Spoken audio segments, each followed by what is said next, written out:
आप कभी दिल्ली में आएंगे तो मैं आपको एक कप चाय भी नहीं पिला सकता, मैं ओपनली कह रहा हूं। इसलिए मुझे तकलीफ इस बात की है कि इस युद्ध में जो कुछ जीत करके हम आगे भी लाते हैं, लोगों की उदासीनता, लोगों का सोना, कभी कभी ये मायूस करता है हमको कि हम इस लड़ाई के लिए भी आपसे कुछ नहीं मांगते हैं, न किसी पे एहसान करते हैं। लेकिन इस संचार क्रांति के दौर में आपके पास तमाम चीजों के लिए समय है, लेकिन आपके और भारत राष्ट्र के लिए इतना बड़ा फैसला कराने में हमारी जान निकल गई है, लेकिन आपको उस फैसले के बारे में तक नहीं पता। और उस फैसले, ऐसा फैसला सुप्रीम कोर्ट ने पिछले 20 साल में नहीं दिया, वो दे दिया फैसला। अब हम उस फैसले को जाने भी और जन जन तक पहुंचाएं।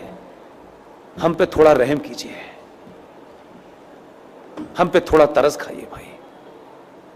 ये इसलिए कह रहा हूं कि इससे ज्यादा और शब्दों में नहीं कह सकता। 2018 में सुप्रीम कोर्ट के अंदर जस्टिस अरुण मिश्रा जी, जस्टिस अमिताभ राय साहब इतना बड़ा फैसला दिया है, लेकिन उसकी 90% लड़ाई मुझे और आपको लड़नी है। फैसला यह दिया है कि विष्णु शंकर जैन ने कोर्ट में खड़े होकर के कहा कि सर, माय लॉर्ड,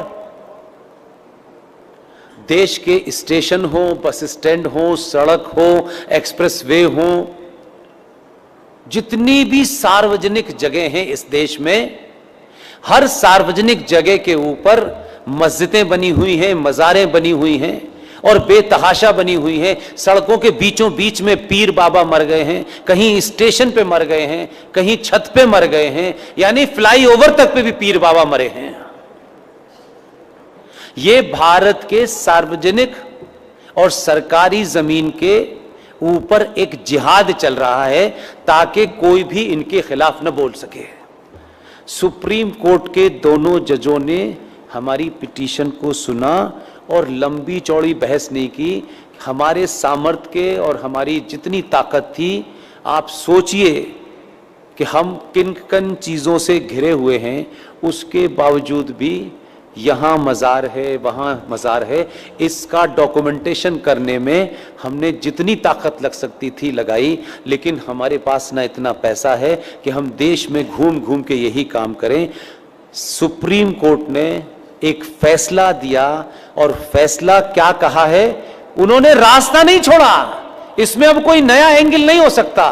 2018 में माननीय जज साहब जस्टिस अरुण मिश्रा जी, माननीय सुप्रीम कोर्ट के जज साहब अमिताभ राय साहब ने यह कहा है कि राज्य सरकारें पूरे देश में अपने अपने स्टेट में जहां भी सरकारी जमीन पर इल्लीगल स्ट्रक्चर बने हैं, उन्हें तत्काल प्रभाव से डिमोलिश करें और इसकी रिपोर्ट हाई कोर्ट में जमा करें। यह ऑर्डर सनातनियों को नहीं पता,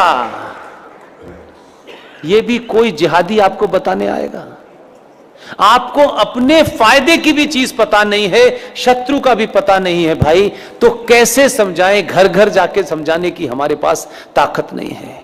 इसके लिए मैंने अभी हल्द्वानी के अंदर एक मुहिम शुरू की और आपके यहां आने से पहले कर्नाटक में बीदर में रात के 1 बजे सभा में मैंने कहा, और आपसे विनती करता हूं, आप अगर कहें तो हाथ जोड़ दो, मैं हाथ भी जोड़ने के लिए तैयार हूं कि